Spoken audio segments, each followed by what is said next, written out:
G'day, ladies and gentlemen. Ready for some Challenger League Season 10 games coming up. Got my man Guz here with you. How you doing, Guz? I'm all right, man. How are you? Doing fantastic. You ready for some Challenger League games tonight? Yeah, should be pretty spicy. A bit of a shorter night tonight, so fast-paced action on the cards. Yeah, so got Read My Aggression and Team 53 lineups coming up on your screen now. Any standout players, Guz?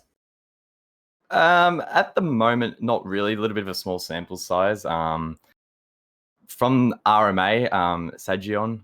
I'm not 100% sure on that pronunciation, but I've got him listed at the moment as the player with the highest kills per round. So that's a pretty notable stat at the moment. But as I said, a bit of a small sample size, especially compared to some of the other teams.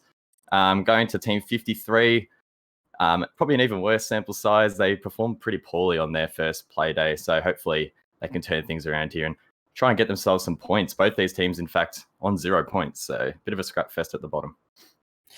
Yeah, exactly that. Both coming out of a loss last week. So we're going to see who can come out on top here. Getting into the vetoes now. Any ideas on what maps you might see come out? There is one map we haven't seen yet, which is Clubhouse. So potential for that to be played out today. But as for what these teams would prefer to go to, I think it's a bit too early to say, I would think. So Consulate Bank being our first two bans. Nothing really surprising there too much. Yeah, Team RMA rather played that last week. They played both those maps, so I'm sure they'll be pretty happy to see those off the board. Yep, Villa and Cafe for the next two bans coming out. Anything surprising there? Not really. I think for these lower ranked teams, Cafe probably still a little bit of a testing ground, so I'm expecting them to probably stay away from that for now. Yes, and the final two bans, Coastline, Border. So we are going to Clubhouse for the map we're going to see come out. What are you really going to see on Clubhouse, you think? Well, as I said, it's the first time we're actually going to see it here for Challenger League Season 10, so a little bit of an untested waters at the moment. Clubhouse is a map where teams that are good on it can really excel, so maybe if one of these teams have stratted it quite deeply, we could see an interesting game. But I think it's pretty hard to say which way it's going to go. Both the teams with pretty small amount of background info as well. So I think it's going to be a good contest and could go either way. Yeah, especially with a map like Clubhouse, it's just one of those diverse maps. It's not one of those frag heavy sort of styles. You can bring a lot of metas in, bring your own strategies, and define how your teams really want to play and bring a lot of unseen stuff. So a lot of teams like to scrim this map and get a lot of new plays coming out. So we could see some hidden stuff that we haven't seen before.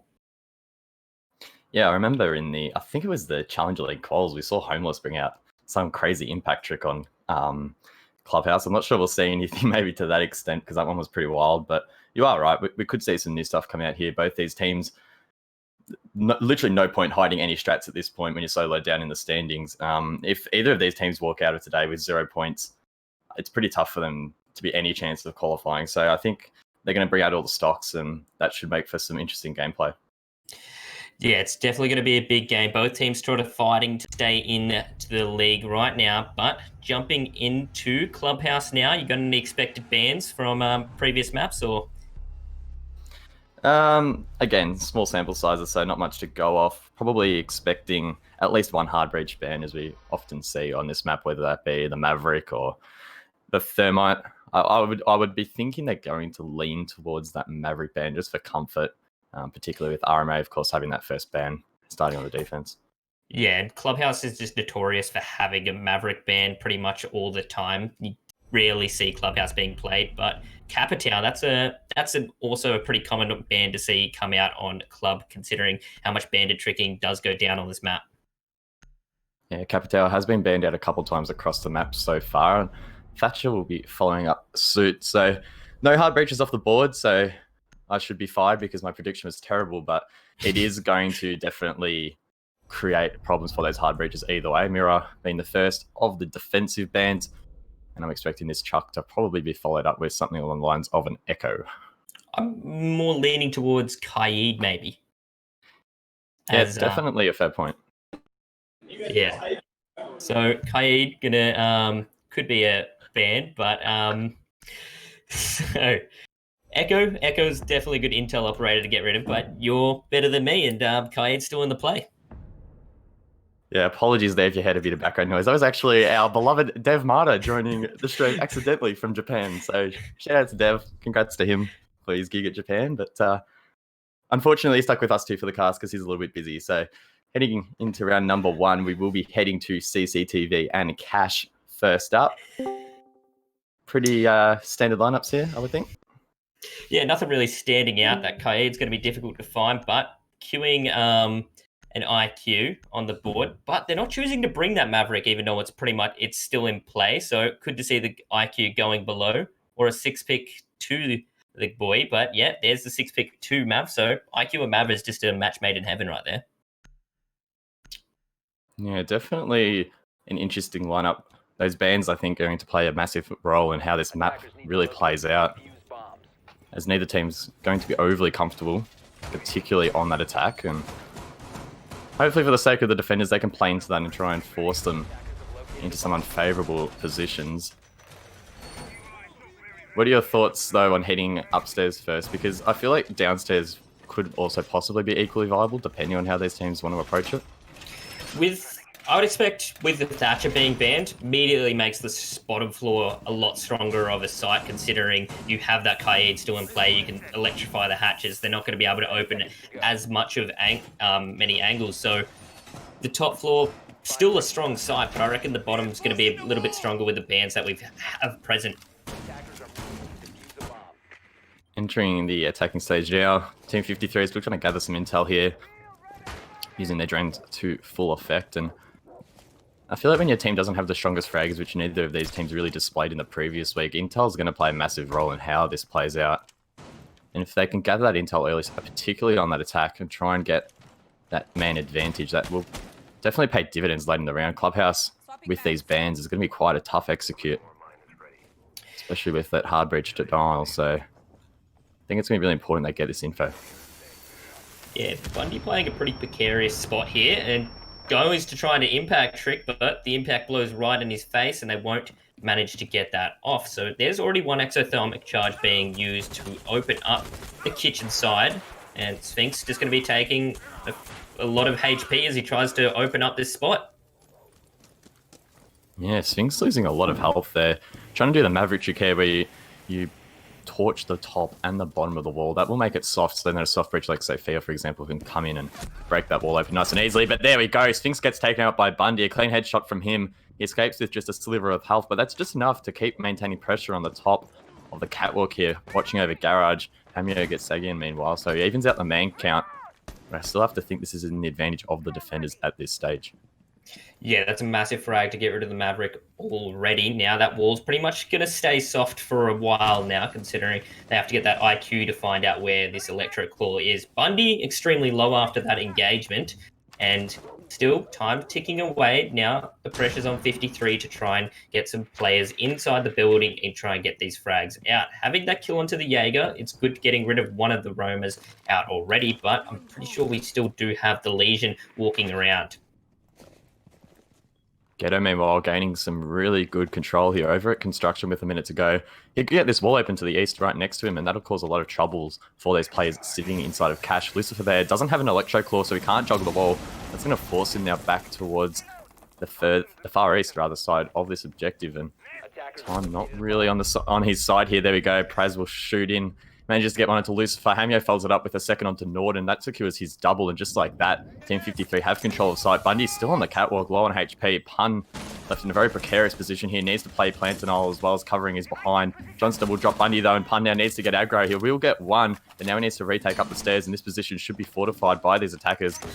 That's the last two smoke grenades going out and flashes as well, raining down towards his position as Ghetto goes for the plan. And Pun now basically in an unwinnable position. He has that deployable shield going against him as well at this stage, and Chuck, it's not looking good. Yeah, as the plant goes down, he's stuck on this metal stairs position. Ping's going out, sprays through the wall, but player will come through. Johnster there getting the kill onto Pun, giving a pretty convincing round after their sort of mess-ups at the start. They didn't really let that get to them, it looked like. They changed around and just opened the back and changed up their whole push. and it didn't look like RMA really read into that.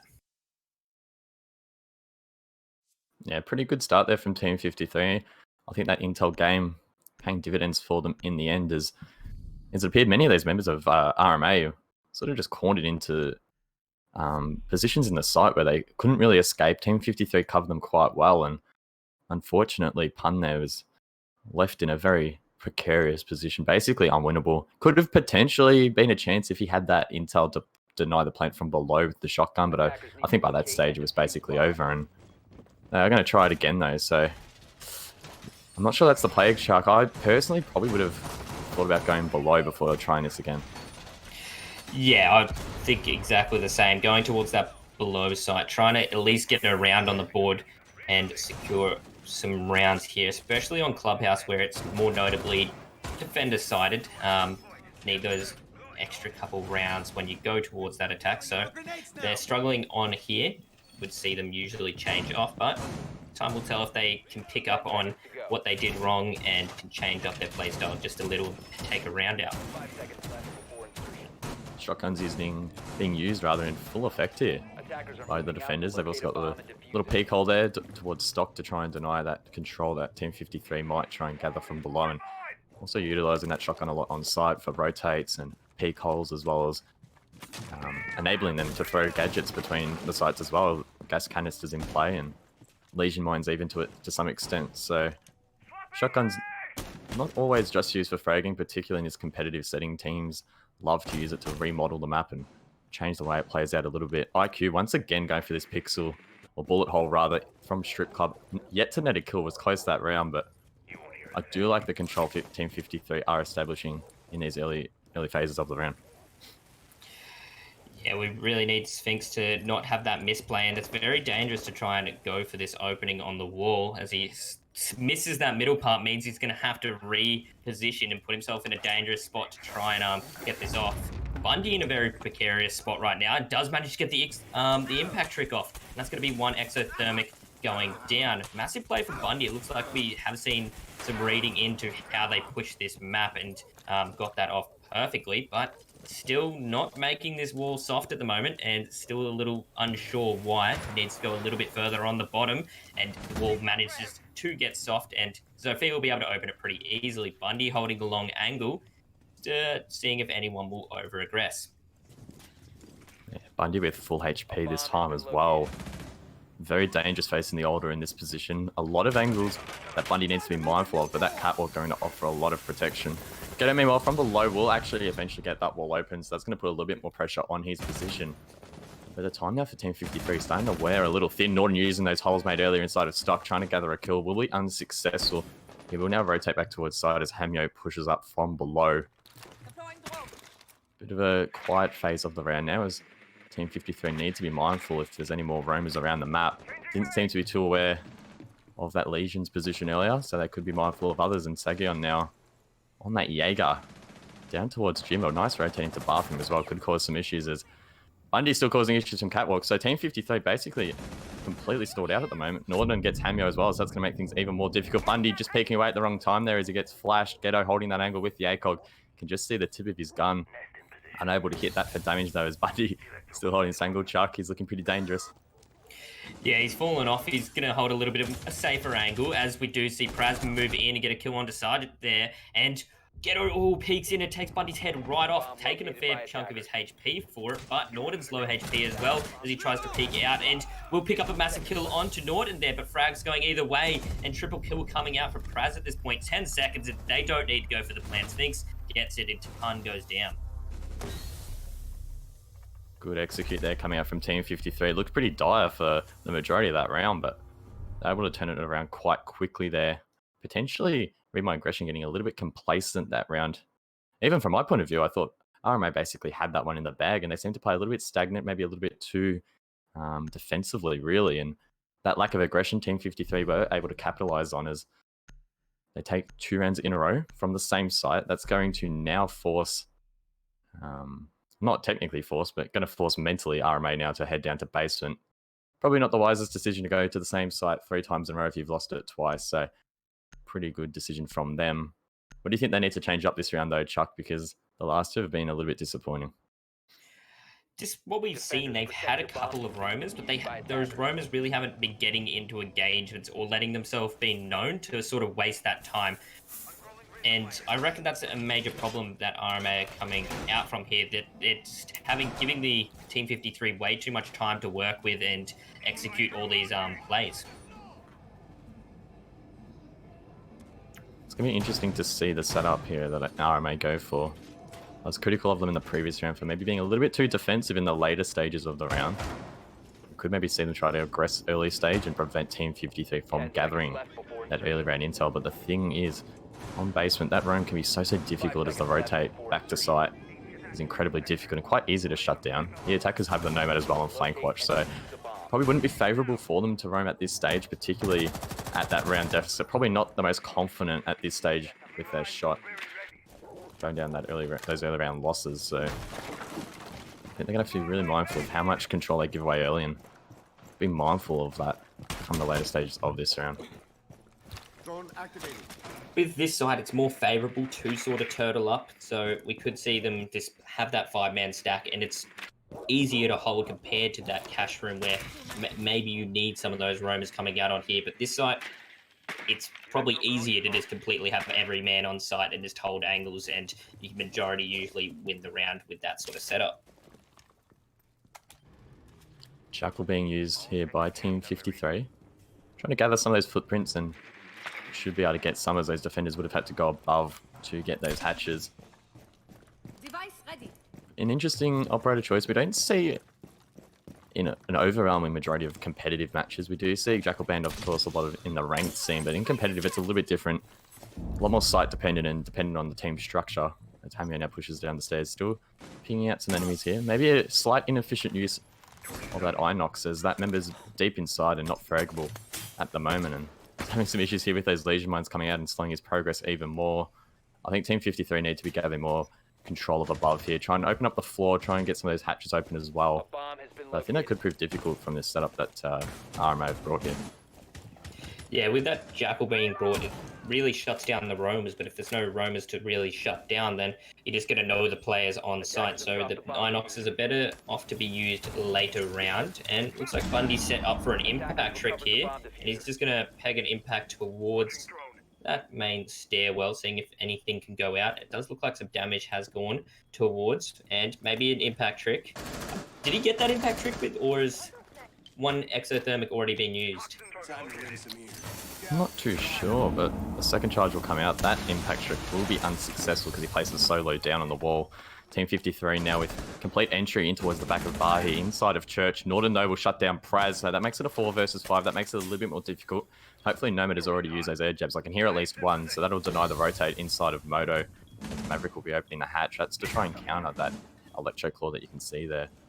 I'm liking this setup once again from Team 53, looking a little bit dangerous. Hopefully the defenders don't get too complacent. We saw that in the last round. They got a little bit too comfortable, and Team 53 capitalized. And with 20 seconds to go, this could be the case again. Yes, we're going to see Jaeger sitting in a very odd position. Manages to pick up one. Norton picks up one, but the Jaeger will go down. But now it's all left for Ghetto. Manages to pick up one onto Norton, though. 10 seconds left on the clock, and he needs to do something extravagant here. He needs to pick up these frags, and it's going to be dangerous. He doesn't know where they're sitting. Does get shot up, and it's looking like he's not going to be able to clutch this one out, and he does go down. RMA picking up their first round on the Church site. RMA definitely looking a lot more comfortable here on basement. One of those sites where you can afford to give that early control up to the attackers, which is definitely the approach that Team 53 have taken so far. Definitely appeared as if RMA was set up with the utility a lot more structured that time and able to deny a couple of those key reinforcements, at least for the majority of that round, that frazzled Team 53 quite a bit, forcing them to rush in site late, and particularly for that Church push. Definitely not favourable having to filter through such a small area. So well played by RMA in the end. And interestingly enough, Chuck, they're going to go to Jim rather instead of going back to Cash. Yeah, it's looking like they want to bring it to a new site instead of trying the same site 3 times in a row. That Church site will be locked off for another 2 rounds, so they do have to go to these 2 upper sites now instead. A lot of teams are starting to enjoy and find more strategies or ways to hold this gym bedroom site. And, you know, it's actually one of the better sites, I would say. You can get off and rotate from the site through hatches, and, you know, there's a lot of rotates that can be done from here. It's just got to utilize the space well. Yeah, I'm a fan of Bedroom. It's one of those sites that's developed quite a bit in the more recent meta. Bedroom, particularly in the old clubhouse, was basically a death trap, but with the rework and with teams stratting for that site, it's definitely become more and more viable as teams definitely maximize the utility and the operators that they decide to bring to this objective. So it'll be interesting to see how Team 53 approach it. I'm anticipating that they have practiced this attack quite a bit in scrims and practice over the last few weeks or months. So hopefully they can be nice and aggressive here and try and continue to keep RMA on that back foot. They failed really to do that in the previous round, so they need to change that up here. We saw Hamyo once again below, so he's always entering from strip. Teams probably will be watching this VOD back and taking notice of that. Shouldn't be too hard to shut down if teams are anticipating it, so definitely something to keep in mind. Yeah, it did start looking like he was doing it on clockwork at that point, pushing through strip club at the same time pretty much every round. So, you know, it's easy to counter strat when you know someone's going to be doing it. But it does look like Sphinx has picked up his game on the Maverick and made the wall pretty soft pretty quickly this time. Only a minute 15 has been used at this point, and now going to be droning site to see if they can pinch these players. Choosing not to go for cash whatsoever. It's looking like a majority Jacuzzi push at this point. Yeah, as this site's become more and more popular, teams are starting to invest more and more in this cash side of the map. But it appears as if Team 53 are going to try to completely nullify that. Just ignore it, which is dangerous. Definitely a risky approach as Sphinx now makes his way into con. So maybe they're going to go for more of a con entrance as opposed to cash, which could potentially work if they can get that pinch off, but it's a risky play, particularly on this balcony. That's the main point of concern. They'll be able to get shot now from the CCTV window if it's uncovered and unpressured from cash. So Team 53 needs to be mindful here and try not to stall out too much here on this balcony. Yes, only having one rotate into gym at this point, and a lot of players falling back to site, not able to jump in. They do have these players locked down in a lot of positions. No gunfights have gone out yet. Sphinx only losing his HP from getting caught in this position, but a nice angle being held all the way to master bedroom door at this point, and that castle steps back too far. He's going to get it. Sphinx is going to pick up an easy kill, and it's sort of just dancing with it at this point. Hamyo going below, seeing if they can catch anyone from these off angles. Sphinx holding a really nice cross there, but falls off. But Norden gets one as he jumps in towards the side. That's Johnster down. A little bit of over-aggression there as Pun will punish Praz. Ghetto gets one back though onto Lucifer. So it's a 3 versus 4, but time not on the side of Team 53. Ghetto's going to be forced on that Bolton as well, and he gets dropped as well. All these members just filtering through the window will be finally dropped. Hamyo late gets 2, but it's not going to be enough. He's too far from the diffuser, and RMA will take round number 4. Does look like Team 53 was struggling with their time management at this point. They're waiting for these peaks and trying to get these opening frags, and it's looking like RMA are not giving it to them. So they just sort of have to funnel in these final seconds, which is not favouring them whatsoever. And looking like we're going to see RMA getting their groove back on and have to go to cash room, which 53 were pretty good at pushing. Yeah, definitely looking a little bit dangerous here for RMA for the potential that Team 53 have to bring it back. I think we definitely could be on for a drawn half here potentially.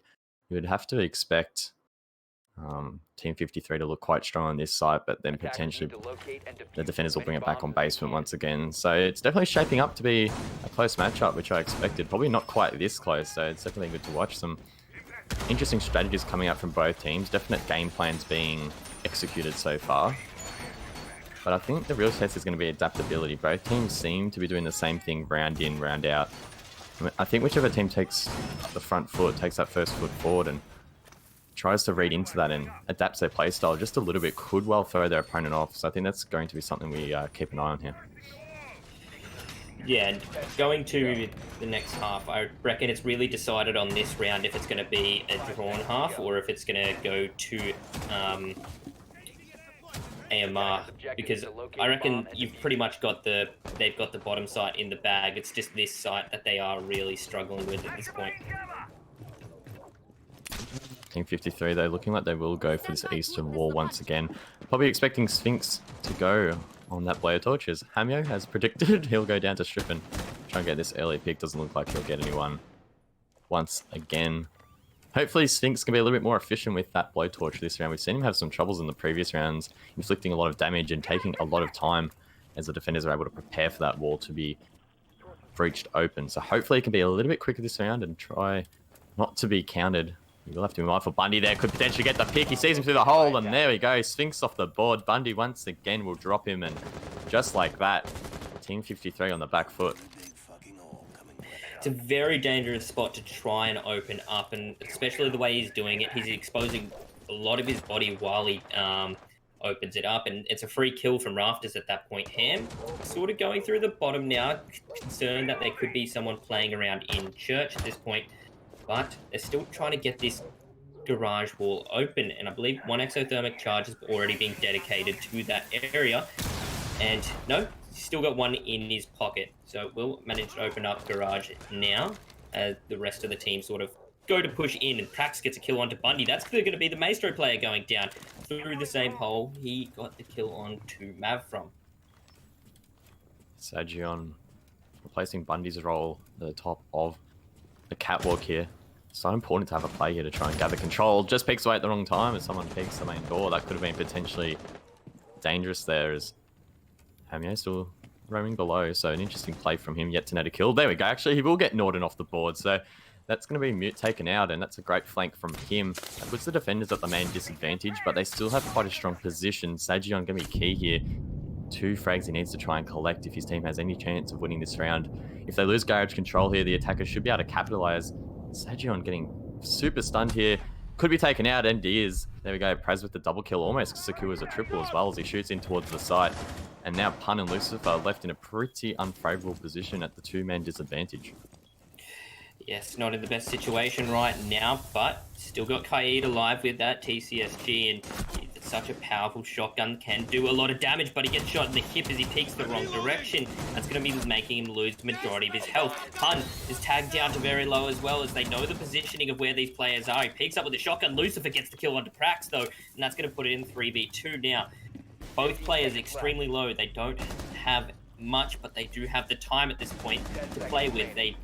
Thermite has to go in and try and get a plant with 8 seconds now on the board. And we're going to see Johnston get the kill onto Lucifer, and there's going to be an angle being held. He's locked into this position, and Hamyo gets the kill onto Pun. Team 53 going 2-3. Once again, Team 53 showing their efficiency on this side, despite Sphinx being taken off the board early with the Maverick. They were able to recover and cleaned up quite nicely there, and it really did come down to that garage control in the end. Bundy was taken out, but Sagion caused some issues there as he reclaimed control, but some good utility usage saw him get flushed out, and then the rest of his team were able to capitalize upon that. And unfortunately for RMA, they were left in a very, very bad situation in the end there. And Team 53 looking like they're potentially going to go 4-2 up in the half, but we haven't seen them win basement yet. Yes, and that they were really struggling to hold on to that garage, just with the pushes going through, burning those ADSs. Bundy going down pretty early on into the round, so definitely going to need to rework that one out. But going to Church now, same setup as we've seen previously. It worked for him the first time, so if Team 53 can bring in some counter strats mid-game and figure out how to attack AMR. Nothing too crazy coming out setup-wise. It appears as if RMA will be quite content in playing below once again. Probably a wise decision. Jackal not on the board for this occasion, but still so difficult to roam if the attackers can join efficiently. So it appears as if they will total down below and try and force Team 53 to them. Which is, I think, where Team 53 probably look them least comfortable in those late round executes. They look good early round and mid round. Let's just say executes have been lacking a little bit on the sides other than Cash. Of course, Cash has been super efficient for them so far. And They need to try and carry that momentum over. Yep, seeing Cam here going like clockwork at this point, making his way into strip, and he does clear it up. They're going to be droning this top floor, making sure there is no roamers at this point, but doesn't look like it. We're going to see their turtle strat coming out again. Jaeger sitting in that off position as he was last time, and they didn't know his area previously, but they could expect that he will be sitting there once again. They're really sitting in the same positions they were last time, so RMG could read into this. Torch out! Sphinx once again on the Maverick, unsuccessful in the previous round to get much destructibility going, but definitely a safer position above here on the hatch. He'll try and trick that open and allow his team to gather some control of Moto. Ghetto as well as the second hard breach. Hopefully he can get something going as well. We saw him open the wall into church quite late in the previous round, not leaving much time for the rest of his team to push in and try and execute a plan. So hopefully they can be a little bit more efficient with their time management on this occasion. Try and get that wall open and be mindful of any impact tricks that could potentially come out. It's Team 53 just slowing down the pace here a little bit. I think they need to try and step it up and try and get that wall open nice and quickly if that's the play they're going to go for. Yeah, a lot of this floor getting opened up real quick. Hasn't really peeked through it whatsoever at this point, but will be Bundy below with the older looking like he wants to aggress. Sphinx pushing in quick, does get a goo mine in his leg. They do try and quickly take towards this church wall. They did open it up previously. Johnston does get a kill on to Bundy though. That's their Maestro player going down, and Sagion gets killed as well on the Jaeger. They push through Oil Pit and pinch this player out. They're just counter-stratting amazingly right now, and the push looking very strong with 53 at this point. Pun gets one. Norden gets a second though to even out the man count as the defusers drop. So definitely winnable still here for the defenders as another attacker will go down. Sphinx could be picked up though if Norden doesn't finish the kill. It appears as if he won't be able to. He's safe inside of Moto. He'll be picked up. But Pun's still causing a lot of issues. I'm liking this shield setup here. So that wall behind bar has been open, but the entry is so difficult as Pun there holding it with the SMG and can even whip out the shotgun as he will now to try and get even more kills. Time not on their side. He will be shut down though. A great shot from Hamyo makes it a 3 versus 2 as he goes for the plant. Lucifer now left alongside Norden to try and deny it, but they're not going to have time here. The plant should go down. The C4 is too late, but the plant actually does get denied in the end. It's now 1 versus 2. Praz needs to collect and try and go for the replant. He will be unsuccessful. RMA, what a round. Denying the plant late there. I don't even know how they managed to deny it. I didn't quite catch it, but well played in the end. And going into the half, that's a pretty good momentum swing. I think he heard the nitro being pulled and then tried to run away from it to save his life, but the time wasn't working with him at that point. So 3-3 to the half, and it looked like it could go either or in that direction. And now we're going to see the swap come out, and Gym Bedroom is going to be the first site being held. Yeah, that's an interesting decision. The third favoured bomb side in most teams' strat book will be coming out first here for Team 53.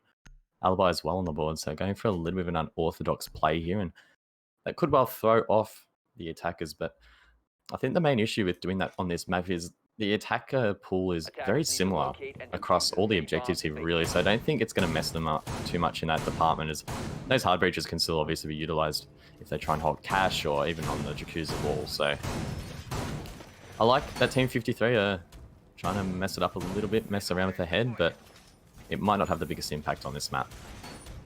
Yeah, usually teams bring sort of the same lineup for majority of the sites, but 3 hard breaches being brought out right now on side, so going to be able to open up a lot of these walls, and the bandit is being brought instead of Haid. 5 seconds to go. ADS deployed and ready to go. Attackers are moving out to locate a bomb. Alibi utilising that bailiff, opening a lot of holes above the cache wall here. That'll allow them to bandit, not bandit trick, rather to impact trick the wall if Thermite tries to open it, or even the Habana. A strong position to hold as it gives you control of the CC balcony as well as construction. We did see previously when Team 53 actually attacked this site, they didn't worry a whole lot about this cache control, instead opting to go from Jacuzzi. So we could well see RMA back that up here and just completely ignore this stronghold. Yeah, we just saw one player sort of set up on that construction wall with watching the rotates, and that's all they really decided to go for. But looking like we're already seeing some players coming through and dedicating some players towards cash room at this point. And Norton looking a little concerned and gaining full control of this area. Flash is going out, but this is a pretty easy impact trick to do. You're pretty much locked in this room. Alibi. I don't think you can get to all of those done with an impact. They'll still have the bottom row, and yep, that bottom row will still be in there. Frag grenade going out, and Johnston's pretty much locked in this position now and has to hold with the gun as Norton's peeking in, seeing if anyone is still remaining in there. Yeah, RMA having some issues clearing cash here, and Johnstar could play a big role here in burning time, and even if he doesn't get a kill, if he can waste another 20, 30, even 40 seconds, his team will be perfectly positioned as another set of Habana Pelts go on the wall, pressuring Johnstar even more, but once again, RMA failed to collect the frag, and he's still able to hold this position. Shouldn't be able to get out of here alive, could waste more time. There we go, he finally will be dropped with just over a minute to go. Norton secures that one. It's a 4 versus 5, and RMA now need to try and convert this cash control in towards side as Pun looks to be opening Jacuzzi, and that will be the case. Sagion with an interesting Maverick blowtorch hole from below covers it in the meantime, and I'm liking the setup so far from RMA, but Team 53 have full HP across the board, and that could make things a little bit challenging. Yeah, it's going to be see if Johnston did enough damage in cash to waste enough time, 40 seconds now, and it's looking like we're going to a little bit of a stalemate. Team the attackers not really going for a push here, but some shots going through. Bundy maybe tacking up the castle just a little bit, but 2 players on the side of RMA here, pretty low, and we're going to see a C4 going out. Sphinx gets a kill onto Punt. Ghetto gets a kill onto Sagion, but Lucifer trying coming in and getting a refrag onto Ghetto with frags going in either or direction, and RMA winning coming out on the top of it. It sort of just looked like a scrap fight at the end then. Yeah, I think RMA really put in the groundwork early in that round. They established good control over towards cash despite it taking a bit of time, and I think that sort of ruffled up the defenders a little bit there, and in an execute scenario like that, where there's a lot of frags coming out, having that early man advantage puts you at a significant higher chance of winning the round. So fortunately, they were able to hit those refrags successfully and able to get that 1 round lead. Sphinx jumping onto the Tachanka. Probably going to be a 6-pick, I would assume, as they are defending CC and Cash, opting not to go back to bedroom, and that will be the case. He's going to jump on K, trying to hide that one, but I think RMA rather, if they have any sort of inkling, they're going to know that's a fake pick onto Kate. Defenders, protect your bombs from being Yeah, defused by it's attackers. probably the easier guess. So, Kai being brought out now, it's such a dangerous operator right now in the play, and definitely a better pick than Bandit. So, bringing him, having the great gun and the great ability, and still, we're going to see 3 heartbeat breaches being brought out. So a lot of these hard walls and everything will be able to get opened up. Maybe not dedicating to turn the wall soft from the Maverick, but just to remove the wires. But they can also open up a lot of these garage walls to pin, make it a little bit harder for the player in garage to sit. Ghetto most likely being the player that's going to be sitting there with the ACOG. Use a bomb. Team 53 looking to go for a spawn kill here. Ghetto from garage. That won't be successful as the attackers taking their time and trying to drone it out, get a feel for the map. We haven't seen any spawn kills so far, so I don't mind that little play there from Ghetto trying to catch the other team off. And I think that sort of harps back to my earlier point. Both these teams seem to be playing the same sort of strat over and over and over. It's going to come down to who can be a little bit more adaptable and play on the fly a little bit more. We saw that earlier when Bundy took out Sphinx easily, as he was playing the Maverick, anticipating that. And I think that's going to be key, anticipation here. Try and read into what the other team's doing and be prepared for what they're going to throw at you.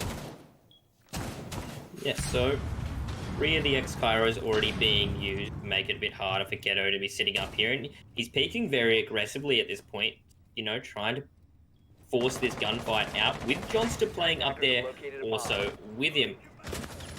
Not too sure if the ADS has been burned yet. They have thrown in a lot of flash grenades, but looking like he wants to get a shot off onto Bundy's foot, holding this little angle that both really trying to aggress on it.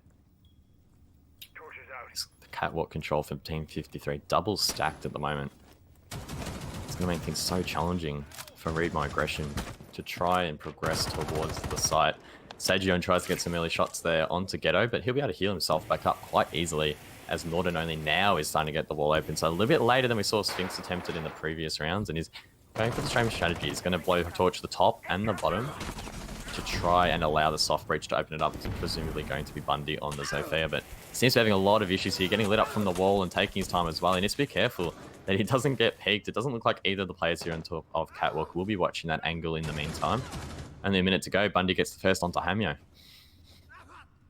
Yes, easy pick. That's going to be the Jaeger being taken out, but they still do have the time on their side. Not managing to get this east wall open yet. Look like he's still struggling to Maverick it open.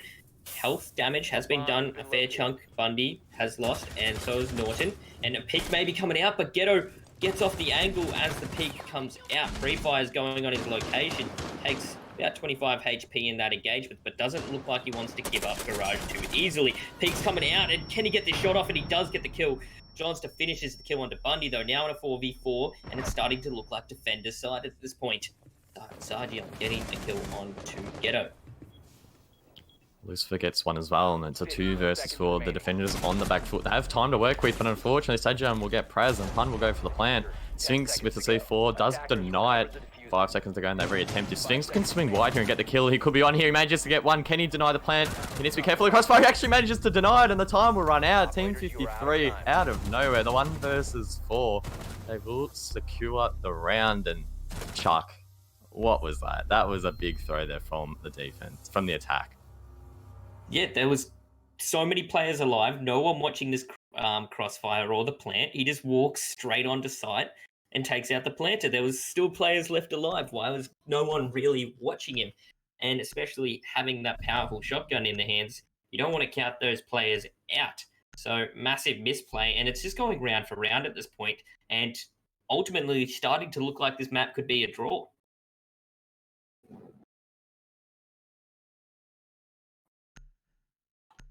Yeah, close so far. It is, of course, as you mentioned, draws are possible. These are best of ones, not best of threes. Teams can go away with 1 point on a map if they draw. Of course, I would prefer 3 for the win. Both these teams currently on 0. Neither team has gathered a win or a draw thus far in this Challenger League season. If a team walks away from tonight without any points, it's hard to really think that they're going to make it at all. Of course, only the top 2 from the Challenger League progress to Pro League for the next season, which will be Season 11. And the 2 teams up there at the moment already significantly ahead of these 2. So I think if you want to have any chance of making the Pro League, you probably have to walk out of tonight with 6 points. Yeah, any chance at this point.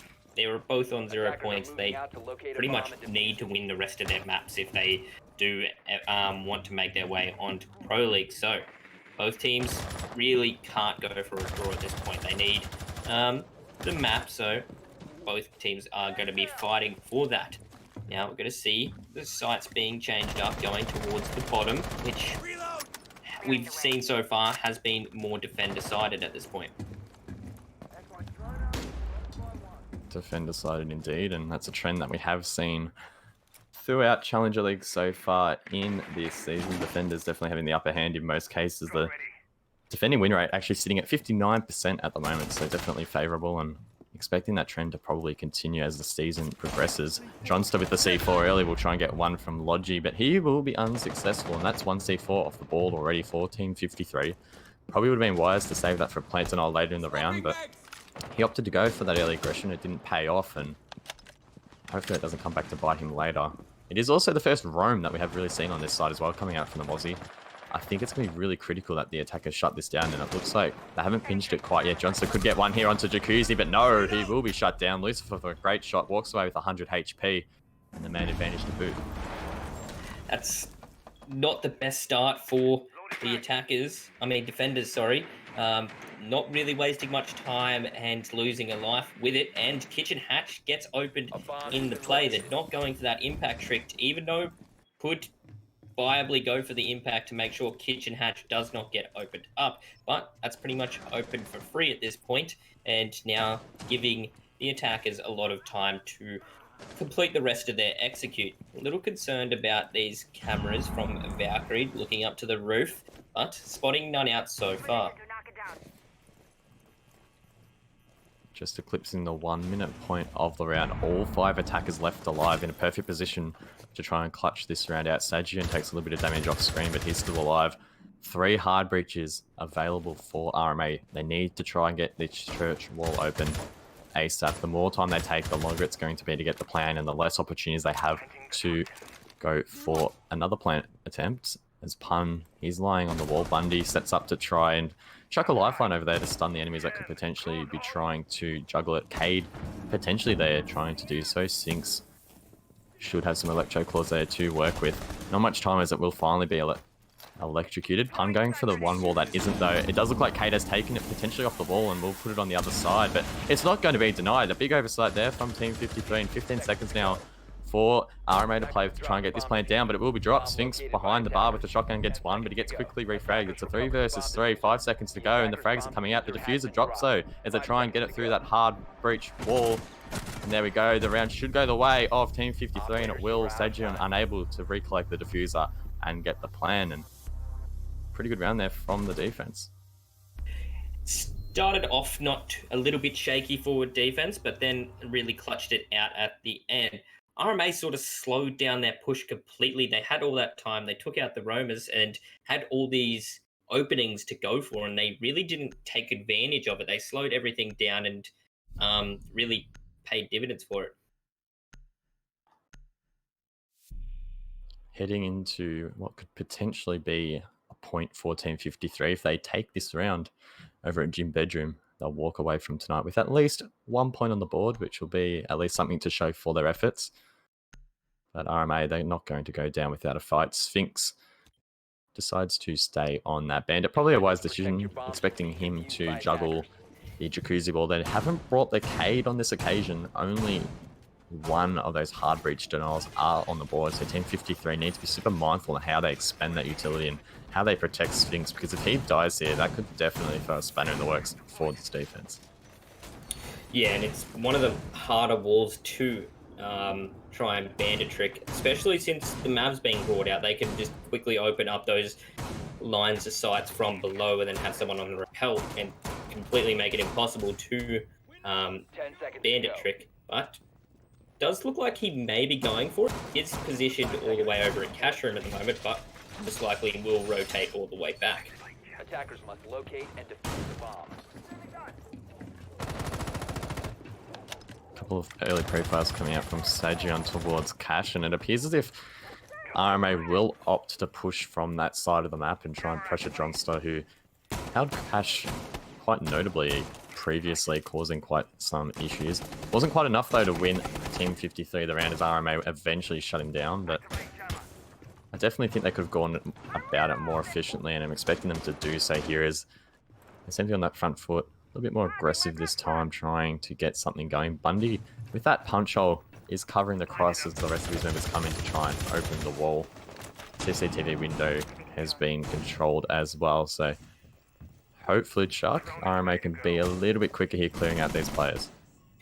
Yeah, and if Johnston wastes the same amount of time as he did previously and manages to pick a frag, I reckon that'll be all the difference they really need to try and take out this round.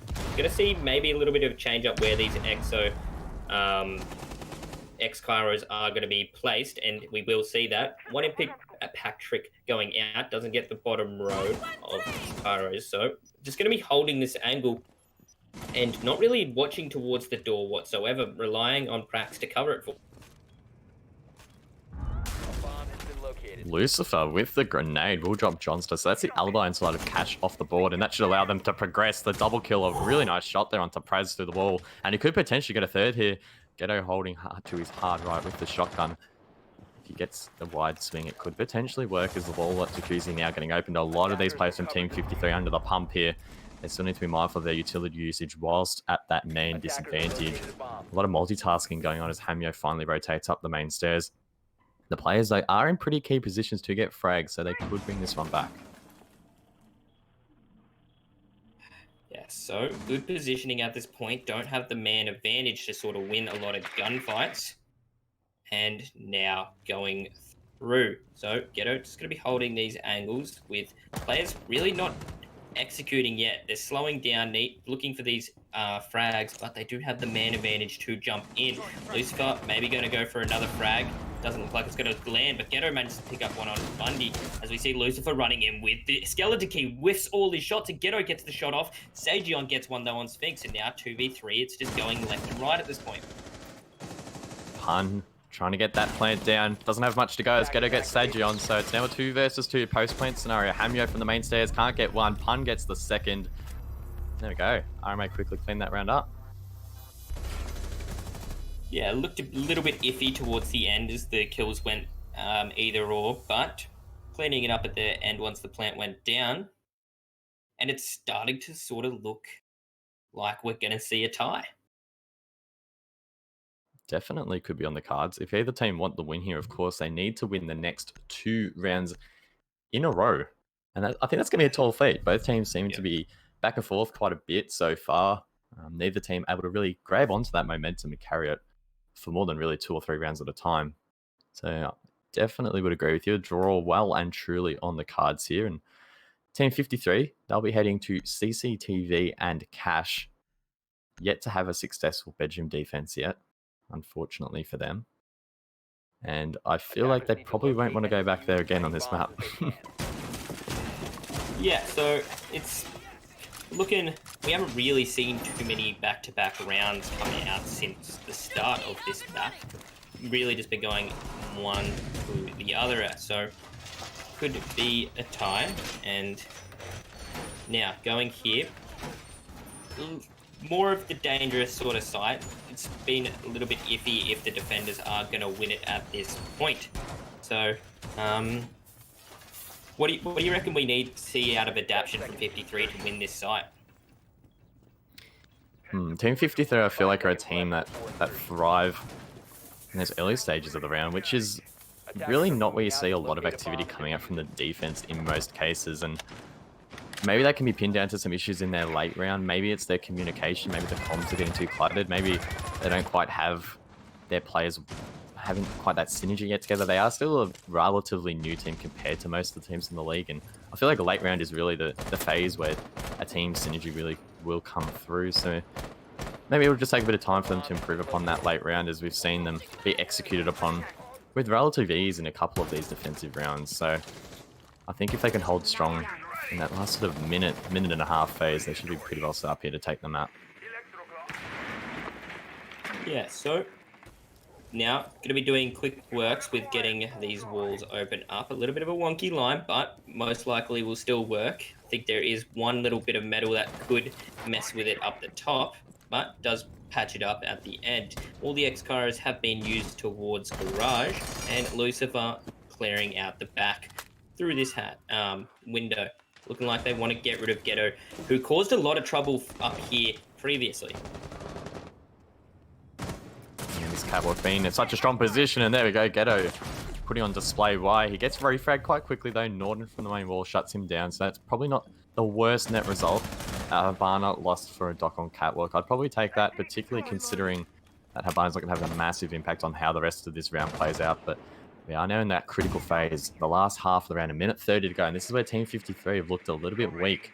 RMA have been able to capitalize, and it feels as if they're in a position to do that once again as they drain it out to gather intel. Bundy looks like he will be trying to gather garage control. He will be contested by Johnstar, holding towards Lounge as both players missing a couple of shots there. Johnstar low as well as Bundy. One more bullet from either of these players could seal their fate, and that's going to be a bit of a dogfight below, but the action's still going on above as the teams are trying to enter in towards and get a plant going. Lucer as well entering from the garage, so it looks like they're going for 2-2 split, and I feel like they're in a really good position to try and get this plant off nice and quickly. Yeah, but this is the problem we've seen with him. The time is not working for John's great kill onto. That's going to be Buck going down. He's done so much work, but the trade's going to come out. Bundy's going to get a kill onto him. 35 seconds left on the clock, and this is where they struggled previously on this site. They just let player on Kaid sort of stroll up and get some kills. So they really need to lock down this plant as soon as possible, as Pun goes for it now. Pun will go for the plant, but he falls off as Sphinx gets Bundy. Pun was dropped as well in the process, so it's effectively a 1 versus 3. Norton enters the main ball and gets 1. The team kill also coming out, unfortunately, as he collects the diffuser. He doesn't quite know where these remaining defenders are. Sphinx is right on the other side of the wall, misses the wall bang and could be vulnerable, but both these players perfectly positioned to clean it up, and there we go. Sphinx finishes off the round for Team 53, and they could well take the map. Yes, massive round for Sphinx there with that Nitro Cell picking up a kill and getting a down with it. They didn't know that down was there until that team kill came out. But I believe Team 53 can now go back to the bottom floor site. And this is probably the best site you need to be on right now. They can't go for the win. They need to secure this draw. And it's going to be really difficult for RMA right now to try and secure it. Team 53 in that box position to give themselves a chance at qualifying for Pro League. If RMA lose this next round, they could only walk away from tonight with a maximum of 3 points, putting them at a significant disadvantage to the rest of the teams in the league. And that early disadvantage could definitely come back to bite them in the latter stages of the league, as only those top 2 spots actually qualify for Pro League. So definitely coveted positions and hard to get at that point end of the table. A lot for these teams to play for, and unfortunately for RMA, this could be the round that undoes them. Yes, trying to fight for this, trying to secure those 3 points, but it's going to be a difficult one for them coming in here. 10 seconds to go. And now, will be the best site for them to 5 be on seconds right left now to before try and insertion. secure this win. Getting that out there, and now Attackers must being set up locate here. and defuse a bomb. I don't think we have seen an attacker win this site yet. Yeah, I think you might be right on that one. All of the attacks onto Cash Room have been attacker favored thus far, except for the last one, which was won by the defender. No, so as Johnson gets one, it's actually been 2 defensive wins on CC Cash to 3 attack wins. So it's been relatively evenly split, but the attackers do have that slight edge at the moment. It appears as if that may have been a spawn kill there onto Zofia, so that's pretty nasty to start the round off. The first spawn kill I think that we've seen all map, so that's a great way to get your round going, and could be pretty interesting as we now head below. We actually are in basement, so I've been completely thrown off there and gone off the wrong objective completely. So you are right, basement has been defender-sided. I'm too tired at the moment. I don't know what, I'm just spitting out nonsense at the moment, unfortunately, but you are right, Chuck, sorry. No worries. So already having that kill and man advantage on the board. Sophia, not the biggest frag to take out, but having that kill here.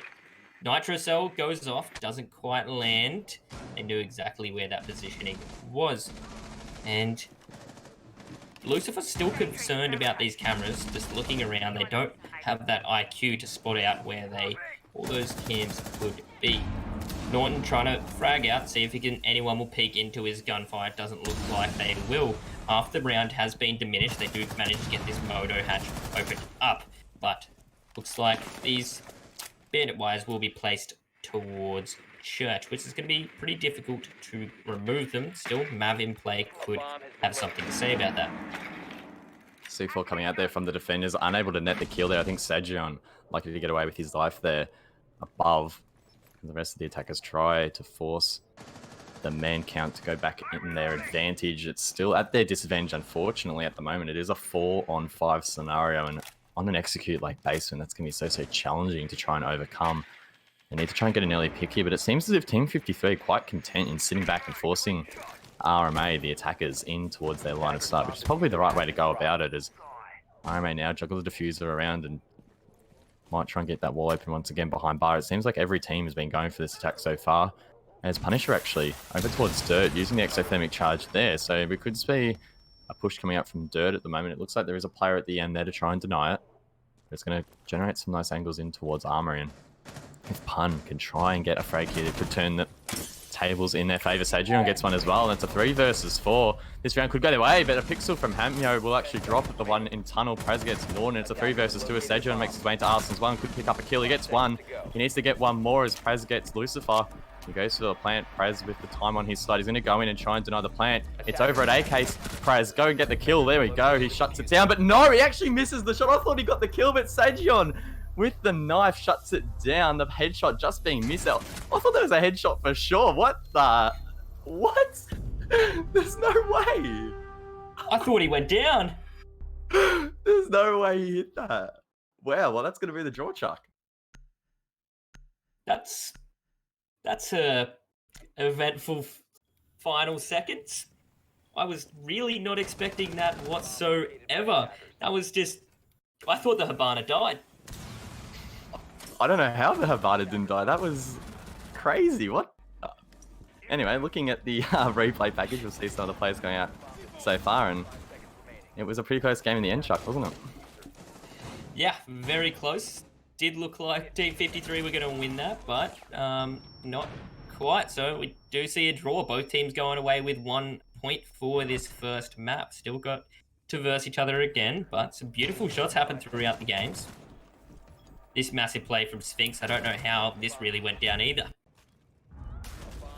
Yeah, some pretty nice plays across the board, some questionable ones as well, but both teams still sort of feeling it out. That was a really nice shot as well from Lucifer. But, so yeah, definitely glimpses of strong individual performances, but also cases where both teams had some faults in their overall team play. So it's going to have to be something they try to fix up a little bit in the limited time they have in the Challenger League, as some of the teams top up near the table don't rely so much on that individual performance. And here's that final play. Praz, I thought he got the shot there on the Habana in the final phase of that play. I called it. I thought he killed him for sure, but apparently that wasn't enough, and we ended a draw.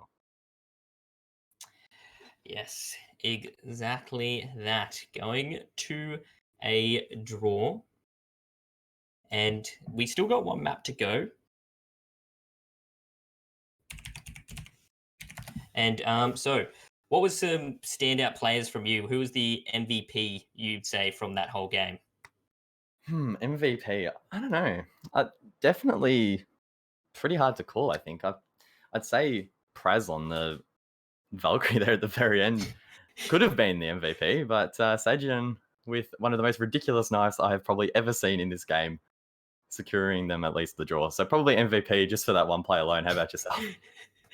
Yeah, you really couldn't really pick apart one player out of that whole time that really was the stand out. A lot of teamwork and sort of individual good plays from everyone coming out. So I can't really pick apart one player. Cool. Well, we will be heading to Consulate next. So any thoughts before we head to the break? Nothing really at the moment. I think we'll talk more about that once we get into it. So we're going to go to a quick little break and we'll be right back soon. Don't go anywhere.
Welcome back, ladies and gentlemen, as we get into the second map after that very eventful we just saw take place down on Clubhouse with a very surprising ending, you would say.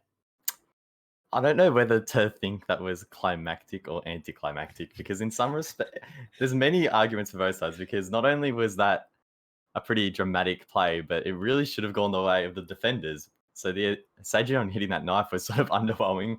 And then on top of that, it was only for a draw. So look, it was a close encounter, map number 1, which was Clubhouse, and should be pretty exciting heading into map number 2.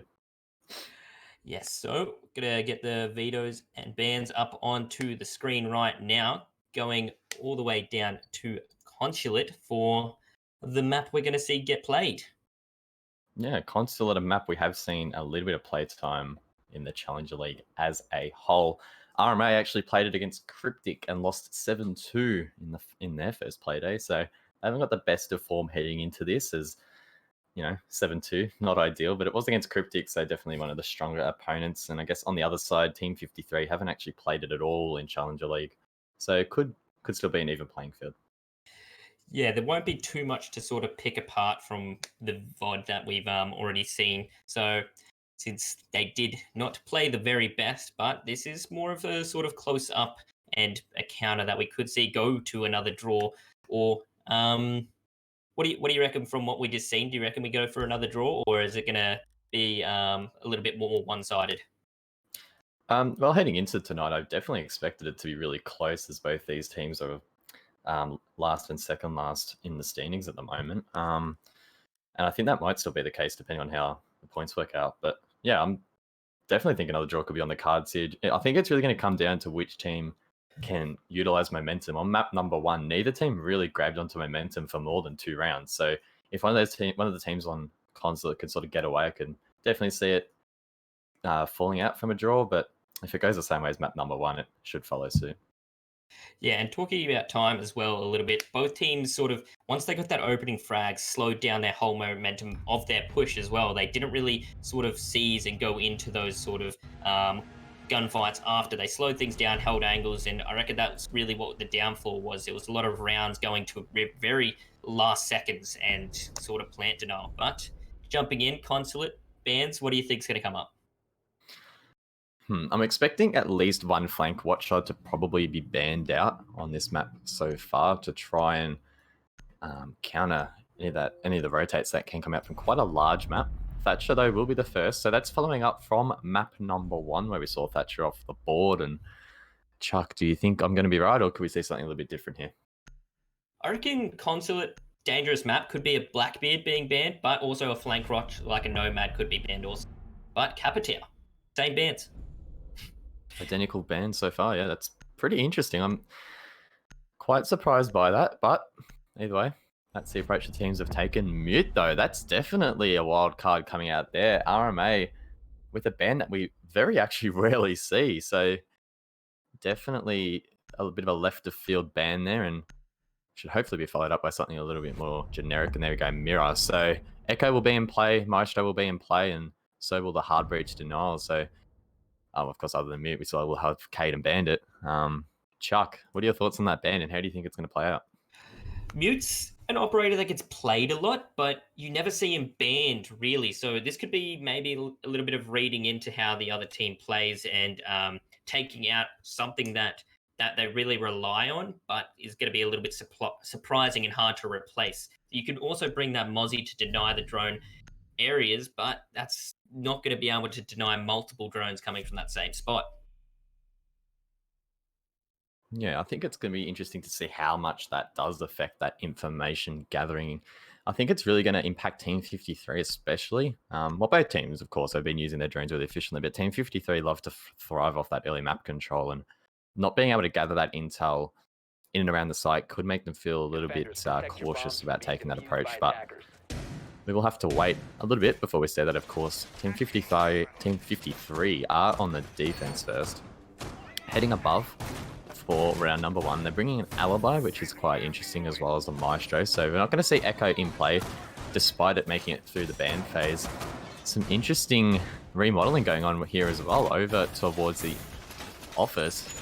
Johnstar on the Alibi will actually be reinforcing that wall. So a little bit of a change up from what we usually see. I guess this used to be quite popular a long time ago. There was a bit of a meta going on around holding this side of the map, but then it sort of fell through. So maybe Team 53 are trying to revive something here. It looks like they're playing the old mirror strat that we used to be set up towards this direction, but the mirror's banned, and it still looks like their setup is exactly the same if that mirror were in play and sort of pinned in this position. That's usually how you would see these operators come out, but Ham looking for a cheeky peek from Printer, and doesn't look like anything will come. Prax gets droned down and loses a majority of his HP and does go down from it. Massive pick from Norton early on, and that's going to be the Valkyrie. He's going to be on the cams for the rest of the round. That's unfortunate there for the defenders. Hopefully for Team 53, those cameras have already been thrown out and can help to try and gather some intel later. An unfortunate position. Really liking this up from Johnston. So he's placed 3 Alibi devices inside of that little kitchen room there to try and help gather intel on top of the rotates that it's got, and some reinforcements, the shield as well there. So if anything, it's definitely an interesting approach that could throw off the attackers just because they haven't seen it before. And when you see something new, particularly on the attack, it can be quite hard to quickly work a way around it and try and adapt to it. And maybe this could be what Team 53 now need. Of course, losing that man early, they need to try and pull something out. Yeah, and it's looking like they do want to go for this admin push, but they're worried about how to sort of tackle it. Flash is going through, and just going to be sitting behind this deployable. The flashes aren't going to net anything. Burning ADSs, we could see maybe this Buck throwing a nade, but there's going to be his deployable shield going down at Sphinx, managing to pick up a kill onto Norton. Swing coming in from Sagion, going to be pinged up his location. Johnstar still alive in this position, shooting bullets out Lucifer is a long way back in spawn there. Stagion gets one onto Sphinx. Unfortunately, Johnston can't cover that. He will cover it eventually, so he gets the refrag. It's a 3 versus 3. A minute to go. Lucifer a long way away. It's going to take him 20 or 30 seconds just to get towards the side. He needs to be mindful of that and not waste too much time. And there we go. He's going to start progressing up now. That balcony not being held anymore. And I think instead of having the Thermite watch that, they really should just have an air jab there ready and waiting. But either way, Johnston has found his way inside of admin. Flank coming out late from his position. Bundy seemingly unaware. He's still pre-firing that original position. He could get flanked. His position might be revealed, and it is. Johnston with the double kill. It's a 2 versus 3. Lucifer now left alive on the roof. Pun going up the service stairs. Not much time to play with Chuck, and it's looking pretty dire. Yeah, Johnston playing amazingly well on the alibi, sort of just tiptoeing around, using all that cover to try and hide his position. Pun now, plenty of objects to make noise on to give away his position, has to go just through this spot. And now 15 seconds left on the clock, and Johnston goes in for the triple kill now. It's all up to Lucifer. That's going to have to jump straight in to the projector at this point, and they have that position unlocked. And in 53, very dominant round, besides losing that Valk at the very start. Definitely not an ideal start, but an ideal recovery in the end. And I can't help but feel that the majority of the round played into the hands of Johnston. He was on that alibi, wasting a lot of time inside of admin. The attackers really not completely aware of his position, wasted a lot of time and lost some manpower as well. He secured a double, and that was enough of a man advantage to allow the defenders to hold on in the end. We will be heading to lobby now. So instead of going below, Team 53 will mix it up here, head to lobby, and bring that castle as well to boot. Yeah, so that defense in Archives was just pretty much the best possible outcome that can come out at this point, considering he got the frags from it. They only lost one friendly from that play, but it was just beautiful rotations around there, and definitely teams are going to have to pick that apart to try and tackle it, because that seems like one of the strongest defenses of admin I've seen in a while. I wonder what Team 53 are going to bring out this round. Of course, that play of the alibi was quite unorthodox previously. It doesn't look like we're going to see anything as extreme here in round number 2. Instead, electing to try and hold above, which we typically see, and gain control that way. Good way to deny the plan on this side is from above. If they try and go to the main door, you can get an angle in towards that. Even if they make their way in towards circle desk or piano. Once again, the floor above is soft, so I'm predicting RMA will read into that and try and gather control above, as teams so often do. Try and clear out those roamers and then execute on towards the site. But I think the thing they need to be mindful of, how much time and how many men are they willing to sort of invest above here as the defense and even as the attack. How long is too long before you sort of think, nah, let's just go straight towards the site? Because if the attackers take too long and waste too much manpower, that really doesn't allow them to hit and execute late. Something I wanted to point out is they've reinforced off the projector room hatch as well and catered it so you can't drop that hatch. They've dug in pretty deep into this position. Zadron just droning to try and see if they can catch anyone out in projector, but that player is pretty much locked in there and won't, unless he wants to fall all the way back to CEO to get down to the lower floor. He's locked in there. Bundy on this upside down rappel, trying to put some pressure above here as Norton as well on long desk. So RMA definitely invested to try and gather above control here. But it looked previously like the defenders had quite a stronghold in towards console. So that's on the western side of the map, the furthest away from where these attackers are pushing from. A lot of choke points that they need to navigate through, and a lot of utility by the looks of things as well. Castle playing above will be spotted out by Lucifer. FBI on FBI, but Bundy unable to collect the kill still. On this power position, he will cook a nade and throw one out, but the ADS device will cook it up. Surely that should have been called out. There was an ADS device that was clearly seen on the drone. It wasn't called out, and Sphinx gets away with his life. Yeah, massive misplay coming out. Sphinx just still locked into this position. Castle barricade next to him hasn't been opened, but Norton has moved all the way up. Ham managed to start off it with getting a kill onto the Ash, but Norton gets immediately picks up a kill, but taken out. But Bundy can now push into projector at this point and try and get some shots off. Lucifer still sitting out in the spawn, and Bundy using these angles from above to see if he can catch anyone out. Not too many have been made, just that one behind the table. And Johnston just going to be sitting behind this console office desk, maybe trying to get this frag out. But Lucifer's just pushed in and goes for the plant. That plant should be successful if it's covered. Pun with that roll at the moment, and it will be. Lucifer gets the plant and gets away with his life, completely unafraid to go in for the plant. He will be shut down eventually by Hamyo, leaving in a 2 versus 4, but it is post-plant. Pun just needs to hold strong here and watch the run out the wide swing that will potentially come out. Bundy's still holding above, probably playing late. He doesn't want to give away his position in the meantime, as those players now will be forced to rotate down, presumably through Piano, but Bundy's position does seem to be revealed. He gets one onto Johnstar. The headshot is clean. That time on the bomb running down so quickly. They need to get this frag or they're going to run out of time. Hamyo breaks down the castle barricade to try and get control above, but they still haven't cleared Bundy out. He's full HP still, and the time is still running out. It looks unrecoverable by this stage. The frags come out, but they might not have time. Praz counter defusing in the meantime. Might be able to just clutch it in time. It's going to be super tight. He just gets it and disables the diffuser. That was very sketch there from Team 53. Almost throwing it away. Taking forever to clear Bundy from above, but eventually they get it, and whew, pretty intense round. That was massive play from the defenders there. They had that positioning and just managing to get those kills in the final seconds, and pretty much down to half a second getting that diffuse off. So 2 rounds for Team 53 at this point, and now going down to Garage to hold.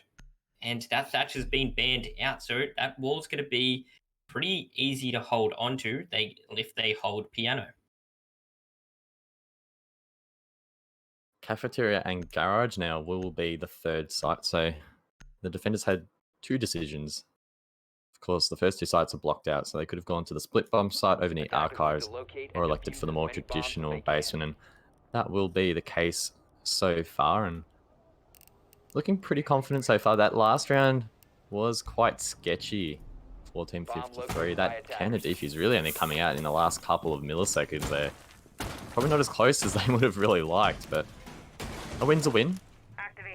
If they can get away with the win on the map, that's 3 points as well. That will be critical in aiding their chances. Hopefully, they can play a little bit stronger on the plant denial for this round. We didn't see any plant denial whatsoever previously. And I'm hoping that Team 53 has something to counter it this time. They have the Mozzie for intel gathering as well as the Valkyrie. Maestro as well, depending on where those are placed, can help to deny the plant with damage as well. So it looks like they have changed it up just a little bit here. Hopefully it pays dividends. Yes, so gonna doesn't look like we're gonna see too much roaming coming out whatsoever. They do have those soft breaches around. Does look like maybe Johnstar is on the roam above, trying to make sure they don't get Piano basically for free and try and open up the floor, because they do have plenty of soft breaches to make some work and renovate that floor and open those lines of sight. Bundy going for an admin push and clearing very quickly towards direction, and doesn't look like they're going to engage anyone anytime soon. Strong roam clear from RMA, but it's not really much of a roam clear if there aren't any roamers. They're really just wasting time above here and just making sure they have their backs covered. It looks to be quite successful so far, as that confidence should help lead them into the rest of the round. Pun doing some droning as well on the first floor, and that should allow the likes of Sagion and his teammates to continue this roam clear, as Lucifer will rotate towards that garage wall to try and get it open. I love this angle from Bundy. I remember this vividly in Pro League. Fury used this against Oddity to completely crush their chances of heading to the APAC finals. It's such a powerful angle in helping to deny the plan as a defender, but also to get the ball open as an attacker, as unfortunately Norton has been downed. Johnston finishes that one off halfway through the round, almost getting a second onto Spiral, but thinks better of it. There is a player there ready and waiting, a drone as well, to drain him in. His position has been revealed. The frag should come out here, but I believe that Sagion on the Ash misses those initial shots. The flashes will come out, and he's actually blind now. Sagion capitalized, but the C4 early before the flash secures Johnston's double. They could even feed another member into him here, and just like that, the attack from RMA has been completely dismantled from one lone player. Yes, everything has gone to a halt. They need to get this player out of tellers. They do manage to get the garage wall opened, but player still causing a lot of havoc, and Bundy cheeky hip fire to the head right there, losing a lot of his HP for it. And now finally getting rid of that player there. But he's done a brilliant job on the roam, killing 2 players, nearly killing a third, and wasting the whole 2 minutes of time. They're left with not much utility to try and push out these defending operators on site. So Bundy now going to be doing some work. Lucifer managed to get a kill onto Ham. That's going to be the Jaeger taken out, making it a little bit more winnable. Bundy's still trying to do some renovations and clear these players out, but almost out of skeleton key shots, and there's a beautiful peek from Ghetto, but the plant is starting to go down. No one's denying it at this point. Attackers need to protect the diffuser. Well, that happened. Ghetto Vet, what a crazy C4 just after the plant goes down. It's enough to get both kills. They're both stacked on top of each other there. Unfortunately, that coverage from Pun not really efficient, and unfortunately for RMA, Team 53 cleanly pick up that round in the end. That's 3 rounds in a row on the defense. Of course, we have seen so far in Challenger League, it's been about 60% favoured to the defenders, but if RMA can't bring a round or 2 back here, it's going to look pretty dire heading into the second half. Yes, and from what we previously see on Clubhouse, it was sort of going backwards and forwards no matter what side they were on. Is it just 53's defense on Consulate is so strong? And what we've seen, they have brought out some new sort of ways to play around and be massive. Johnster has already been a Starlight player for this map so far.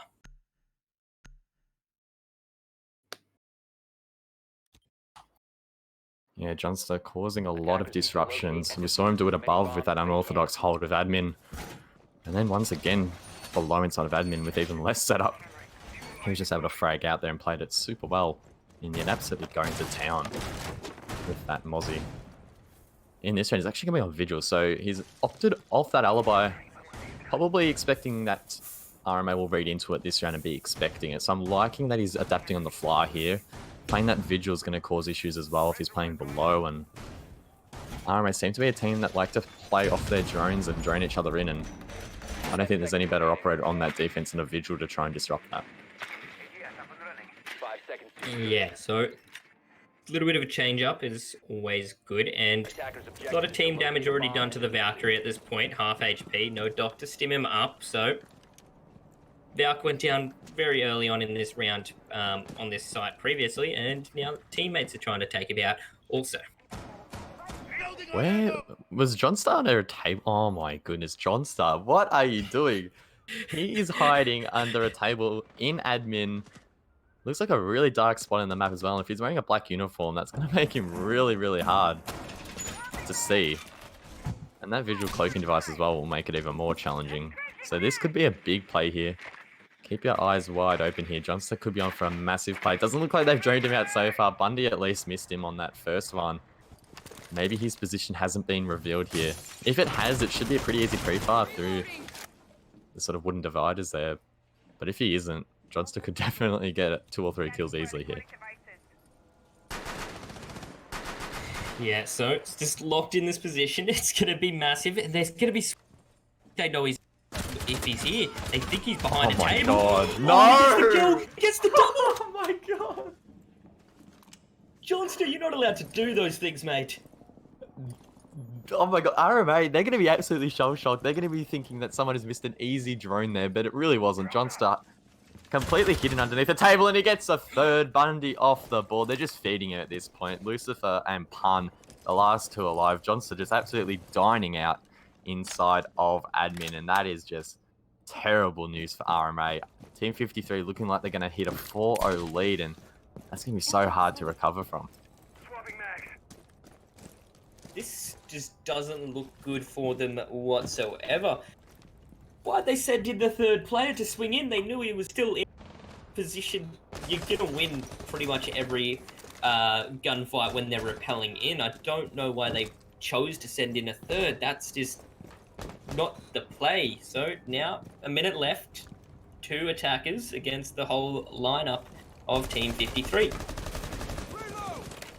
It's not quite over yet though. Lucifer and Pun still in a position to try and get some kills and maybe bring this one back. But if Team 53 play this smart with the utility, they should be in a good position. There we go. Hamyo gets Lucifer. It's now a 1 versus 5 for Punt. He's on the Nomad. He has full HP, but there's 5 members ready and waiting. The diffuser off-site as well. He could potentially get one here onto the Jaeger, but he misses those initial shots, and it looks like he will be pinched out. There we go. Team 53. Round number 4 is theirs in a flawless fashion, and wow, what a start there from Johnstar. Yes, just sitting in that dark corner. I don't even think he used his ability whatsoever, because we saw them droning out and his ability didn't activate. That would have given away that there was a vigil in there. So just using the dark skin and hiding underneath the desk just worked enough. Didn't really need to use his ability to hide his location. But gonna see a massive lineup change with no hard breacher.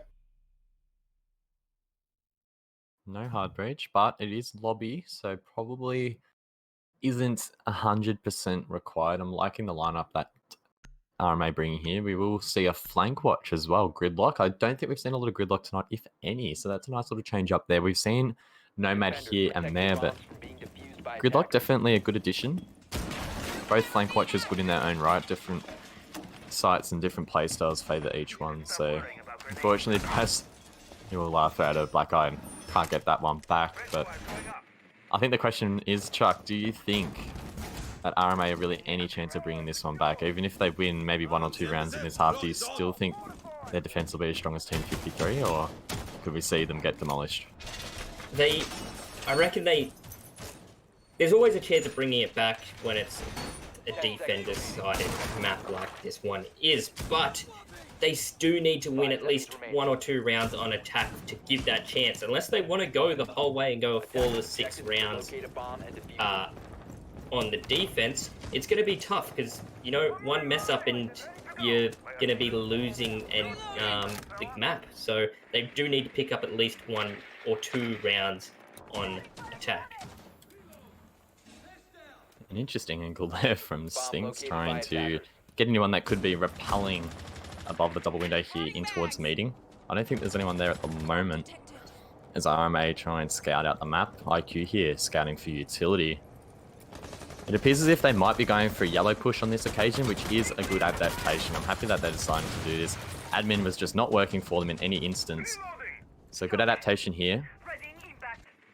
Hopefully for their sake, Team 53 doesn't read into it too quickly, as that push from above could be pretty important in them securing this round. Johnster is there with the C4, prepped and ready there for the push, and he gets one there onto Norn. Johnster is absolutely going ham at the moment. Talking about ham, you're actually sitting next to him as well, so maybe the yellow push won't be the play in the end. It seems as if Team 53 just having the entire map pretty much under their control at all times.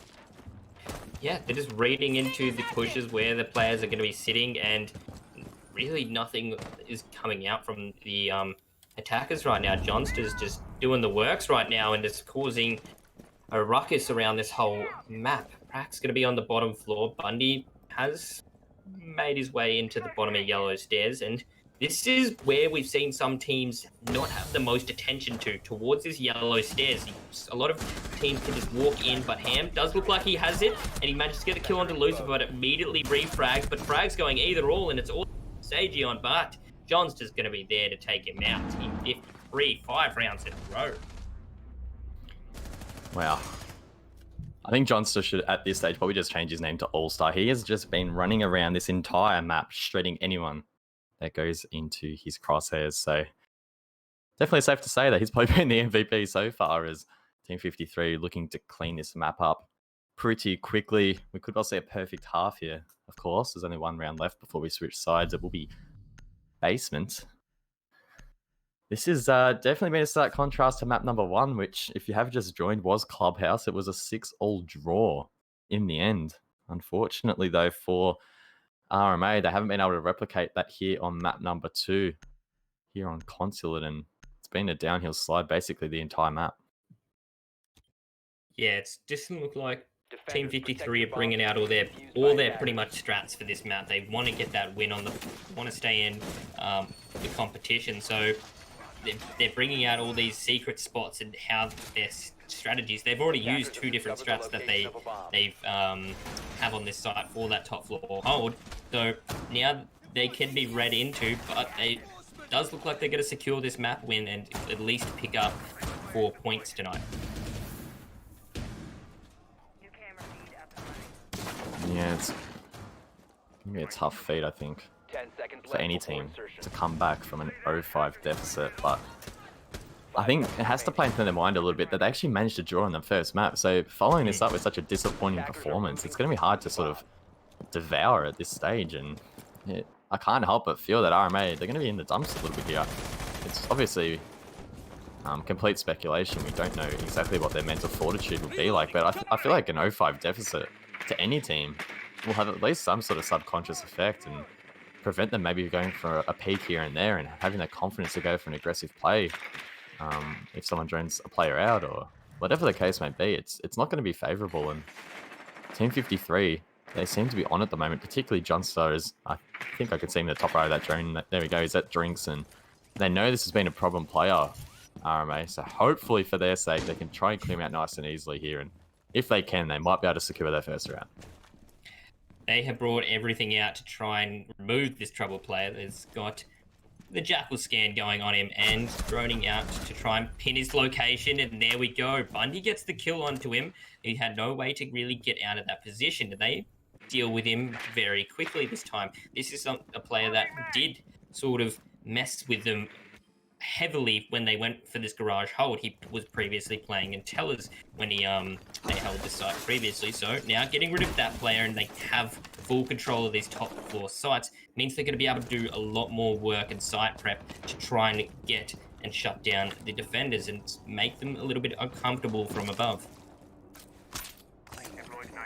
Just eclipsing the halfway point of the round. A minute 30 left now for RMA to try and secure their first point of the map. Ghetto trying to bandit jungle under a lot of pressure from above. That's Bundy there on the buck. Doesn't secure the killers. Sejion will get one there, so that's Hamyo off the board. So now a 5-on-3 scenario. Johnster is of course dropped as well. The danger player so far, 14-53. If there's one round that's looked winnable so far for RMA, it's definitely been this round. Of course, round number 6, the last before the change of pass. I need to be careful though of this control above. Ghetto will get Bundy though to try and bring things back. Tries to follow it up with a second onto yellow, but he will be unsuccessful, and it sounds like he has been droned out as well. He's going to go for that peak once again. Thinks better of it though. The fakes are coming out. Sejion gets Praz, gets his double kill. Ghetto gets shot from behind. That's Lucifer from outside the garage, and Sphinx now left in a 1-on-4 scenario. He has the Alder in his hands. You can see the enemies in his sights. He just needs to connect the shots. He has so many bullets to play with here and full HP, but he's been lit up now from garage, and where is the plant? Please, RA, just go for the plant. There we go. Lucifer will get it down. Sphinx now on the back foot. Needs to try and deny it. He won't be able to. And RMA will finally get around. It's going to be 1-5 heading into the half. Yep, maybe to build back a little bit of confidence now that they've got that one round on the board, then won't be as tilted going into the round half that they do have a recent round win on the board. So going on to the preferred side now, they do need to, they can drop one round if they want to go to a draw, but they do need a flawless outcome right now if they want to go for the win. Console office and meeting room. That will be the first site in the second half. It's going to be interesting, I think, to see how Team 53 can carry that momentum from the first 6 rounds into what could potentially be the last. They have that same confidence and that same trust in their ability. I don't think there'll be too many issues in trying to secure this out. It's going to be very interesting to see as well how RMA try and set up here, whether or not they go for a pretty standard setup. Maybe they try something experimental to try and throw them off, but the problem with going with something experimental is that you have to have the confidence in your ability to back that, and so far none of their players really have stepped up, so it's going to have to be something they're mindful of. It's an interesting shield coming up from Pun. We saw some interesting shields actually on the last map coming up from him as well, so definitely favoured by him. Vigil as well coming out from Sejion, so look, I like what I see here so far from RMA, but not sure it's going to be enough. More of the default sort of setup you would see on Consulate, how everything's really being built and set here. But the bandit pick is massive. Thatcher being taken out means that usually you'll see the Hibana try and get into Printer and open up at least a line of sight to Projector. Won't be able to happen considering Thatcher's gone, and that wall has been electrified. Not much pressure towards admin. They does look like they'll be able to claim that pretty safely. So, Team 53 claiming pretty much this side of the map very quickly now. Johnston on the rappel needs to be mindful of that main balcony. It doesn't look like Team 53 had anyone holding that, and they don't have the Nomad, instead opting to bring Gridlock. So it will allow a player to jump out from that main balcony and then take a little bit of damage if they decide to do so. Appears as if none of those defenders will go for that yet. I think they had maybe a roamer or two below potentially with that vigil. Nothing too aggressive coming out so far. Team 53 still draining it out. The admin take has been successful, so unlike RMA, Team 53 haven't really had any issues whatsoever actually gaining control of admin. We saw previously Johnston in particular causing so many issues for the RMA attackers inside of admin, but Team 53 have gotten over that first hurdle pretty successfully. Yep. Gonna see some lines of sights being opened up from below, making sure no rotates are coming in. They do have so much prep to make sure no one is going to come from below. Track stingers out and all of that. But going to be droning out and spot where this bandit player is. So Ghetto might want to try and aggress on this angle as he pushes towards Visa Stairs. He is concerned about a player in construction, and he will be right about that concern as there is a player shooting at him. Shots going out in either or direction. It's not going to quite land. I believe it is Lucifer playing in their Hamyo gets the first kill onto Bundy though. That's their bandit player taken out. So 4 versus 3. Sadrian on the roam picks up 1, so that's Johnston, the danger man, off the board, and they have the man advantage. Still significantly behind in the rounds, but if they can try and crawl back, it's definitely not off the cards yet. Team 53, if they lose the momentum here, it could prove deadly. They need to try and secure this round. Sadrian gets another on Hamyo, and a third! That's the triple for him, and that's a 4-on-1. Norden cleans it up, and RMA looking like a brand new team here on the defense. Yeah, starting to get their confidence back, the groove on, as they move through with a pretty nice round coming out. Only a couple misplays from below, but once they had Zagion cleaning that up, it was a nice round. 2-5. Going towards garage cafeteria hold. I reckon the trouble site will be lobby for it. If Team 53 can pick up a round on that lobby hold, which is some teams do struggle to try and go with, that's really going to be the problem for RMA. Basement will be the site for the second defense here for RMA, and a little bit of a change of tide from what we saw in the first half. Team 53 actually elected to go to lobby for their second defense, which of course was successful. They actually took their first 5 defenses, so RMA changing it up a little bit here to what we would consider the norm of basement being that second defense. Strong upstairs hold though, so I'm expecting Pun or potentially Bundy to be playing inside here, maybe with the shield and some ice cream cones to boot. Try and hold that bathroom and keep that hatch soft for a rotate later in the round. And I like that strat. We haven't seen bathroom be as popular as it once was, and I think it's a nice change up. Yeah, it was like really the go-to spot to hold when Mirror used to be played a fair bit, and a lot of teams usually hold onto it pretty strongly, but we do have Ella being brought out, so I'm wondering if it is going to be an Ella running the shotgun that can hold these close angles and pretty much going to win any gunfight of someone coming through a doorway. You don't get close to an Ella when she has a shotgun. Yeah, definitely going to be interesting to see how they approach this and how much RMA tried to invest in that part of the map. It looks like they have left above completely free, so Team 53 will be able to gather control of that.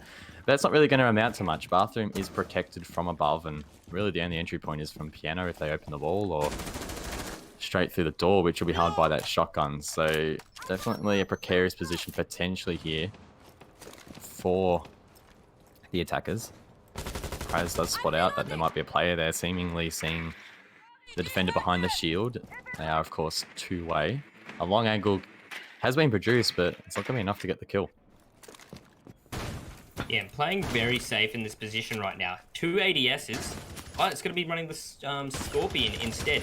very quickly to easily drop off the angle as well. Won't even have to really aggress too Bomb much. located by If attackers. Bundy gets uncomfortable, can just take a step back and fall back to sight. The only downfall is that hatch will be open, and it's a dangerous hatch to have. It does look like we're going to see a wall getting opened up on in, but some flashes going through, and that's both exothermics being dedicated to the west wall of garage. Bundy still locked in this position. ADS is getting burnt up and still has 2 Rismots in the pocket. Attackers have located a bomb. Team 53 starting to progress towards bathroom, but they haven't gained control yet. Bundy has been droned out, but he's still holding in this position. Interesting enough, it's with the Scorpion, not the shotgun, so that could have put him in a little bit of a detriment at medium range, but it seems like he's keeping it pretty close. He needs to be mindful of the kick as they push in. He can't even get one. Johnson just completely shuts that down. The refrag, though, Pun from below actually manages to get one, so those holes proving effective. That's a good change of tide now for these defenders, as it looked pretty dire there as they're gaining bathroom control, but Pun manages to sort of correct it a little bit. And they're in a good position to deny that plant. We're finally seeing Echo being brought out, Maestro as well to boot. And this could be pretty dangerous for the attackers. Prez, though, will get Sejion, so it makes it a 4-3 in their favor. But a lot of that plant denial utility still in play. Yes, as Echo being...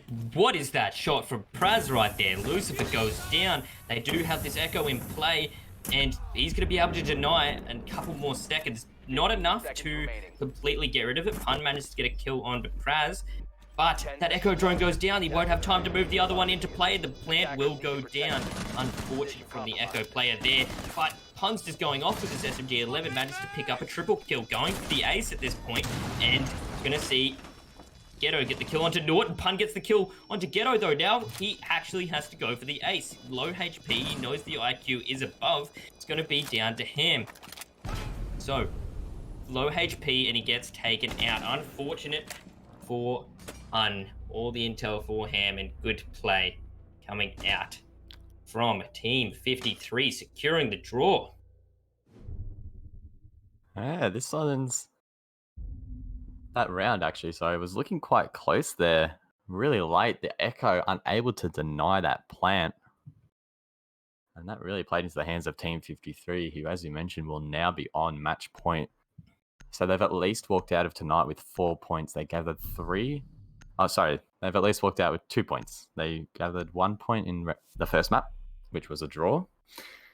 And they've gathered at least 1 point now in map number 2. So that equals 2 points. They could walk out with 4, though, if they take one more round. They have plenty of opportunities to do so, and being on the attack, having that breathing space will be nice. As it has been a little bit shaky at times. Their first attack wasn't the greatest.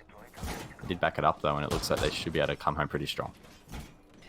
Yes, it's going to get a little bit dicey for RMA now, as they can only go for this draw, and same setup going to be coming out once again. A lot of these reinforcements being dedicated to bathroom, and maybe I know the player in there, Bundy, was... I don't reckon he really needed to peek. He wasted enough time. There was only 40 seconds when he got taken out, and I reckon he could have just completely dropped the hatch and stayed alive. They still would have got that frag from below with the shotgun, but in my opinion, I reckon Bundy could have fallen back to site, and if they had another player alive, it could have been a different round. Team 53 now, spawning into the map. Only one more round and they will secure a nice bunch of points tonight. But RMA will not go down without a fight. There we go, Sejion drops Hamyo, so it's a 5-on-4. Finally, RMA get the entry, and that's going to be a really nice frag to try and set them up for the rest of this round. Of course, they are in basement once again, which was unsuccessful in the previous round, but it wasn't a terrible defense in whole. It was a slight misplay from the Echo. Team 53 made them pay. Hopefully, RMA can recover this round, and that early pick definitely going to bode well. Yes, massive pick early on, taking out Hamyo, who was the last one alive in the last round. So now, having that man advantage is going to be a little bit of a confident booster. So continuing on, minute has gone down, and we might see this Mozzie going for a rotate, but Going to see Sphinx opening up this line of sight all the way from the top now. And they're still droning this top floor out. They're really concerned that there could be a rover still around. Swings from that long angle from above using that skeleton key to full effect. That will deny any sort of bandit trick on the wall, but the defenders don't have a bandit, so they don't have to worry too much about that. It'll be more so to cover the plant later or to prevent a retake scenario. Still a long way away from that, though, as Team 53. So we're going to gather intel in towards the side. It looks like they've pushed most of the defenders back towards the east. A plant could be on here for the garage wall. Sphinx cooking the nade. Could get Bundy here, but it's wide. Doesn't even open the hatch. Prasmate's dropped meanwhile. That distraction not proving enough. Bundy causing issues here as he did in the previous round. It's a 5-on-3. Sphinx will bring that back to a 4-on-3. Finally cooking a nade successfully. 50 seconds left on the board. The defenders just need to hold on.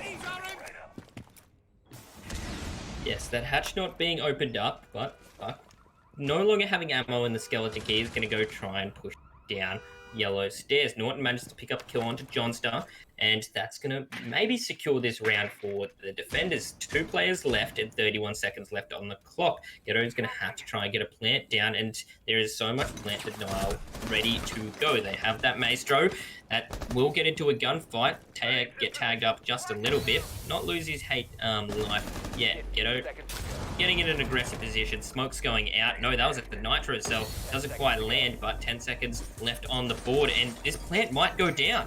The plant is successful. Maestro unable to deny it. A great flick from Sphinx gets Norden. Unfortunately, though, the planter has been down, and Sphinx is now left in a 1-on-3 to try and defend the bomb. He can hold a long angle, but he's so low on HP.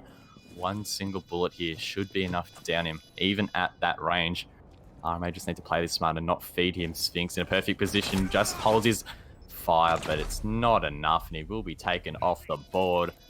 Sagion gets the kill, pun with the counter defuse, and there we go. RMA starting to mount a comeback. Defenders have disabled the bomb diffuser. Defenders Yes. Now, going on, we're going to see that counter diffuse come out, but it's going to be a little bit dangerous for RMA now that they have to go to lobby, which is their 3rd site, and they were still struggling with garage, so it's going to be a little bit concerning for them now going to tertiary site. That can they hold on to it with this strong push from Team 53?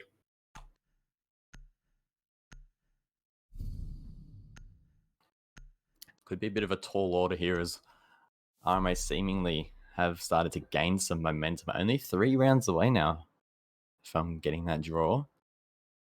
Still a long way away, but it's beginning to look more and more attainable as these rounds go down. Pun with the 6-pick onto Valkyrie, and I think it's going to be really interesting to see how Sagion plays on the visual. We saw Johnstar previously inside of admin absolutely wreak havoc with that vigil. Not sure whether Sagion will have the confidence to replicate that. I hope he has something ready and waiting for these attackers and can try and throw them off guard. As it looks like RMA will once again go for the default setup. Nothing too wild coming out from them at the moment. And that seems to be the trend that they're following. They're one of those teams on the surface that has solid strats that they know in and out, and they're pretty willing to stay by that and try and execute those flawlessly, as opposed to other teams which may be a little bit more fluid. And both approaches have their pros and their cons. For RMA so far, it hasn't been the most successful campaign. But when you're at a deficit like this, defaulting back to what you know could definitely pay dividends. Yes, so looking like Team 53 going for the usual setup, pretty much going through this admin push every time, but that's what a lot of teams like to do. They go for that admin and confirm and capture the top floor quickly as possible, but there is 4 defending operators up here to attack on now. Hamyo on that IQ, gathering vital intel and taking out some of those default cameras. Control has been forfeited to Team 53 on this admin side of the map, so no sort of contest coming out from RMA, and I guess that's a reflection of their more traditional setup and playstyle here, as opposed to Team 53, who were pretty crazy on that side of the map, throwing out some wild things. Sajin on Vigil at the top of yellow, so not really causing too many issues, and I don't think he's really utilizing his utility to its full effect on that position. It's not like teams are going to be not expecting a player to be at the top of yellow, so wise and unwise potentially decision there. Hopefully maybe he can come for a late rotate here as Team 53 don't really seem to be covering it. They do have 2 flank watch operators though, so that's pretty interesting to note. That could make life difficult for Sejion if he rotates late. Device planted. Yeah, a lot of roam denial being set out. 2 air jabs already sent into these positions. And, peaks coming out. Praz manages not to land any shots, but didn't go in either or directions. Flashbangs being thrown out through the Visa stairs, going into projector room. And now, 2 players still sitting around that desk at the end. One playing towards the bathroom side. No pressure really has been put down there. It's going to be tagged up by the peak, but Praz is going to get a massive shot onto Sage on there. That's going to be the Vigil Gorn. Massive kick early on into the round. 1 minute left now. They do need to start killing off with more, but Ham managed to get a kill onto Loose. Starting to look like the attackers could win as we see a peek out from Ghetto, but he misses his shots. Johnstar gets the kill onto Norton though, but Bundy is low HP. Goes down. Pun now, left in a 1 on 4. If he doesn't secure this round, his team will head with 1 point in the standings. That's not going to be enough. He gets things started and gets 1, but Sphinx will be able to secure the plant. Oh my god, that pre-fire so close in the end. Unfortunately for Pun, it's going to be a 1 on 3 post-plant scenario. He secures the double. There's still 2 more on the board. He's going to go for the counter defuse and potentially try and bait in the flank here from the attackers. He'll come out from below. Johnston tries to wall bang him through the table, and he will be successful. There we go, Team 53 take map number 2. Massive play from Team 53, so dominant on the defense and coming back, winning a couple rounds on attack. So beautiful plays coming out from Team 53 now, and winning and getting 4 points on the standing. So moving up a little bit, starting the day off with 0, going to 4 now, only leaving RMA with 1. So massive plays, and my MVP is definitely going to be Johnston, and I think that's going to be everyone's. Yeah, Johnstar was an absolute god on this map. He was doing plays that no one could really read into. We saw Alibi firstly, this setup here absolutely tore up, and then that was followed up by a strong play on the Vigil as well inside of admin. So he set up his team really nice in the early stages of this map, aiding them in securing those rounds and really giving them a shot. That play as well inside of Tellers was crazy as well. I think he got a double there. So yeah, Johnston definitely the MVP, and Team 53, they've put themselves in a pretty nice position now to keep their hopes and dreams alive. Yeah, they've definitely pulled out a lot of strats that will now be able to be counter-stratted against. So they do have still a massive mountain to climb, and this is the highlight play from Johnston. How do you let that happen? How do you let that get 2 kills, 3 even? And just in with his nitros and positioning was amazing. So Team 53 looking a little bit more dominant this week, but still have the mountain to climb against all the other teams that seem so strong in the Challenger League at the moment. Yeah, and I guess that's really the big question. Do these teams really have what it takes against these top-rated teams? Because we saw RMA, for example, they struggled against Cryptic, and then they didn't have the best map 2 here. On the flip side, Team 53 had a pretty strong performance here on map number 2, but map number 1 left a lot to be desired, and I feel like if they perform like they did on map number 1, that's really not going to be any sort of contest to some of these top-rated teams when you think of the likes of Homeless, Cryptic, Rhythm. At the moment, it's looking like that 3-horse race, and these teams don't quite seem to be at that standard yet. Maybe if they can improve quite quickly, we could see them really take it to them, but look, it's probably not going to be the case at the moment. Yeah, with the standings at the moment, we do have Rhythm on the top, yet to lose, have drawed once so far. Homeless with a massive play coming out yesterday versus Team Cryptic, managing to beat them by both on Cafe. Both maps were on Cafe, and that was an amazing standing from Homeless coming out. Cryptic really struggling to stand up coming out of Pro League.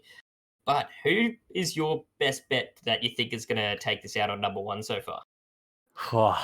I knew you were going to ask me, and I was thinking in my head, there's so many different possibilities. Look, at the moment, I'm still probably going to favor Homeless just purely because of their recent form in events such as the Masters. Of course, they have undergone that roster change with Hills out, so maybe that'll play against them a little bit. And I guess we saw that in the first week. They looked a little bit sketchy, but look, they recovered it nicely in their most recent Playday. So for me, they probably have to finish first. And then I think it's really going to come down to Rhythm and Cryptic for second. It's looking like a really fierce contest. Both teams, have the potential to make Pro League. Of course, Cryptic have just dropped out. But I was speaking to Leb actually a little bit today, and Rhythm, they really want this. They're really fighting hard. And I guess that's been reflected quite nicely being at the top of the standings at the moment. But still a long way to go, so they need to hold on. Yeah, exactly right. We do see Rhythm on the top, so that's massive for them at the moment. So, nothing really else we need to talk about on the standings. Do you have anything else you would like to say, Gus? Look, tonight was interesting. It was sort of a game of, two best of ones of two different halves, really. Map number one, so close, fiercely fought out, and it really came down to a single knife, like ridiculous 180 knife at the very, very end of the map. Whereas map number two is just a thrashing, really, by Team 53. RMA just looking out of their depth a little bit. So back to the drawing board for them. But look, it was a good contest. It really reflected, I think, quite well of where Challenger League is at the moment. These teams definitely on the on and up, and I think it's only going to get better from here. Yes, exactly right. Well, I think that's all we really have time for tonight. We will be back next week with some more Challenger League on Wednesday. So make sure you have the channel followed and have it in your calendars. I have been Chuckmaster, joined by Guz, and we'll see you next time.